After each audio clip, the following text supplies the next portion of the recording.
Welcome to bitcoin world media, जहां हम करेंगे क्रिप्टो की बात आपके साथ। आज हमारे पास कुछ काफ़ी चौंकाने वाली खबरें हैं। दिल्ली पुलिस ने एक बहुत बड़े ऑनलाइन फ्रॉड रैकेट का पर्दाफाश किया है। जी हाँ।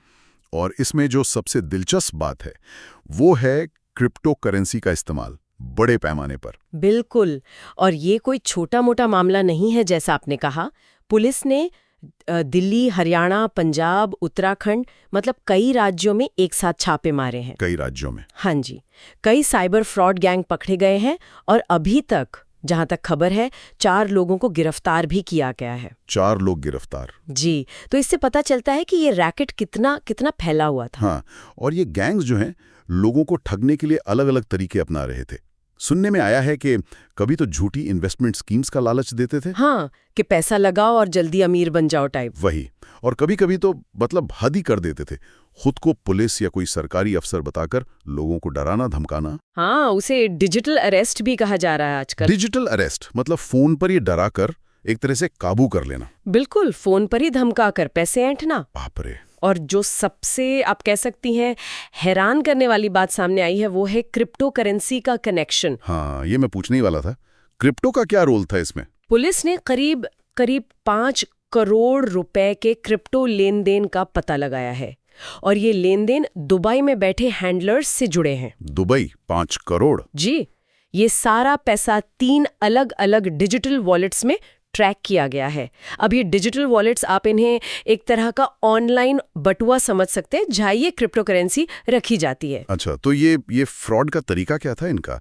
मतलब कैसे करते थे ये सब? सुनने में आया कि फर्जी कंपनियां बनाते थे। हाँ, देखिए, तरीका काफी सोचा समझा था। पहले तो फर्जी कंपनियां बनाते थे, बिल्कुल। फिर म्यूल अकाउंट्स का इस्तेमाल करते थे। म्यूल अकाउंट्स, ये क्या चीज है? म्यूल अकाउंट्स मतलब वो बैंक खाते होते हैं जो धोखे से या फिर थोड़े पैसों का लालच देकर किसी और के नाम पर खुलवाए जाते हैं। अच्छा, किसी और के नाम पे? हाँ, अक्सर गरीब लोग या जिन्हें कम जानकारी होती है, जैसे पेइंग गेस्ट में रहने वाले स्टूडेंट्स या जिनकी आर्थिक स्थिति ठीक नहीं है, वो इनके शिकार बन जाते हैं। एक आरोपी है इसमें, अतुल शर्मा। उस पर ऐसे ही अकाउंट्स खुलवाने का इल्जाम है। तो इन अकाउंट्स का करते क्या थे? तो जो ठगी का पैसा आता था उसे इन अकाउंट्स और कुछ ऑनलाइन शॉपिंग वेबसाइट्स के जरिए इधर उधर घुमाया जाता था। मतलब मनी लॉन्ड्रिंग एक तरह से। हाँ। ताकि पैसे का असली सोर्स छुपाया जा सके। समझ गया। और वो डिजिटल अरेस्ट वाली जो बात थी उसमें कौन शामिल था? हाँ, एक और आरोपी है, राहुल मंदा। वो इस डिजिटल अरेस्ट वाले रैकेट में शामिल बताया जा रहा है। अच्छा। ये लोग फोन करते थे, खुद को पुलिस ऑफिसर बताते थे, या कभी ट्राई, जो टेलीकॉम कंपनीज को रेगुलेट करती है, उसका अफसर बताकर लोगों को धमकाते थे। ट्राई का अफसर? जी। और एक केस में तो इन्होंने किसी से 30 लाख रुपए तक ठग लिए। 30 लाख? हाँ। फिर एक और है वरुण आंचल। वो इन म्यूल अकाउंट्स को मैनेज करता था, मतलब पैसा निकालना, आगे भेजना, और पैसा विदेश भी भेजता था। विदेश भी? जी। और चौथा आरोपी अमित कुमार सिंह, ये पहले बैंक में काम कर चुका था, तो इसको सिस्टम पता था। अच्छा, एक्स बैंक कर्मचारी। हाँ, वो कमीशन लेकर इन धोखेबाजों को आसानी से बैंक अकाउंट दिलाने में मदद करता था।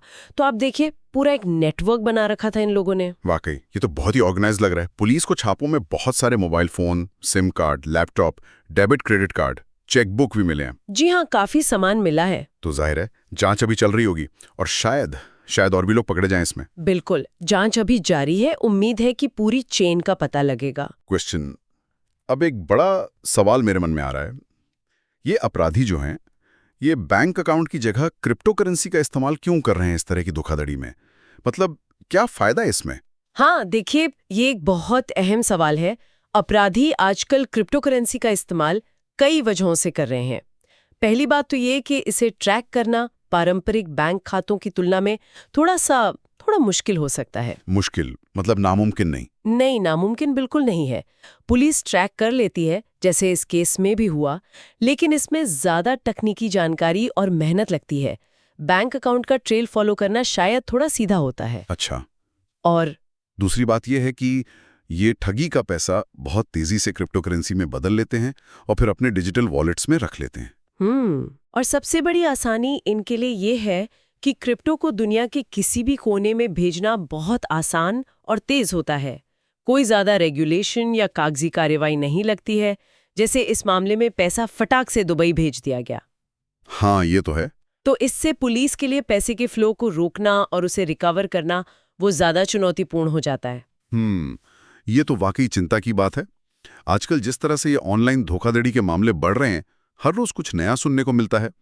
तो ऐसे में हम सबको ये सोचने की जरूरत है कि इंटरनेट पर अपनी मेहनत की कमाई को सुरक्षित रखने के लिए हम और क्या बेहतर कदम उठा सकते हैं, है ना? बिल्कुल, सावधानी बहुत जरूरी है। डेली न्यूज की जानकारी के लिए हमारे चैनल को सब्सक्राइब कर लें।